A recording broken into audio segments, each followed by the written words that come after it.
ఒకటి ఒక నిమిషము స్వామి, మీరు రైస్ మిల్లర్ ఓనర్లతో కూడా మాట్లాడినట్టుగా ఉన్నారు కదా, అంటే ఈ రకంగా ఎందుకు కొంటా ఉన్నారు, ఎందుకు ఇబ్బందులు పెడుతున్నారు అని చెప్పి వాళ్ళ నుంచి వస్తున్నటువంటి సమాధానం ఏంటి? మీరు నిన్న కలెక్టర్ గారితో కూడా మాట్లాడినామన్నారు, ఇతర అధికారులతో కూడా మాట్లాడినామన్నారు కదా, దీని పరిస్థితి ఏంది? మేము నిన్న జిల్లా పౌర సరఫరాల అధికారులతో మాట్లాడినా, కలెక్టర్లతో మాట్లాడినా, వాళ్ళ నిర్లక్ష్యమైన సమాధానమే చెప్తా ఉన్నారు.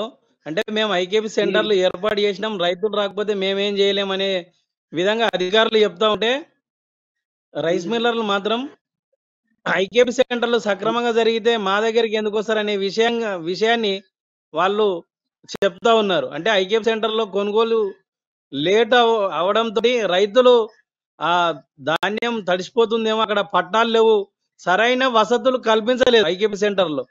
అంటే అక్కడ మీరు ఇంతకుముందు చెప్పినట్టు వర్షం వస్తే తడిసిపోతుంది, కానీ ఆ తడవకుండా ఎలాంటి అక్కడ ఏదైనా పట్టాలు కానీ ఇంకా ఇతర ఏర్పాట్లు ఏం లేవు.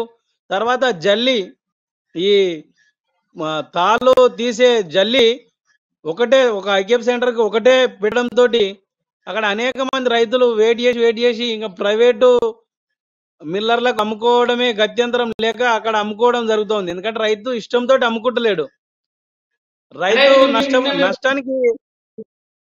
నిన్న మర్కూక్ సెంటర్ సందర్శించిరా? మర్కూక్ సెంటర్కి వెళ్ళినారు నిన్న, అంతే కదా? మేము నిన్న అంటే మరకూక్ సెంటర్కి పోలేదు, మేము ఓన్లీ రైస్ మిల్ పోయినాము.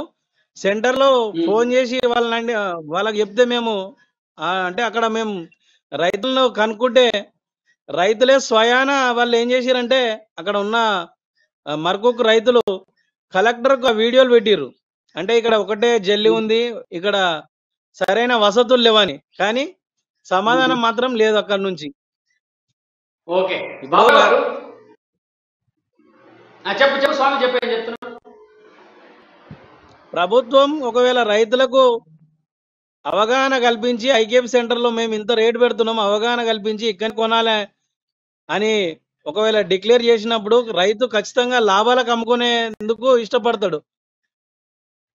అంటే ఇప్పుడు దాదాపు క్వింటాలకు 500 నష్టపోతుండంటే ఎకరానికి 10,000 నష్టపోతాడు. అంటే 20 క్వింటాల నుంచి 25 క్వింటాల ధాన్యం ఒక ఎకరానికి వస్తుందంటే దాదాపు 10,000 నుంచి 12,000 రైతు నష్టపోతూ ఉన్నాడు. ఈ ప్రభుత్వం కానీ అధికారులు కానీ అంటే వాళ్ళకు ఉండేటువంటి వాళ్ళకు ఉండే లోపాలను ఏదో రైతుల మీద చూపించి రైతులే మా దగ్గరికి వస్తలేరు అనే విధంగా క్రియేట్ చేస్తూ ఉన్నారు.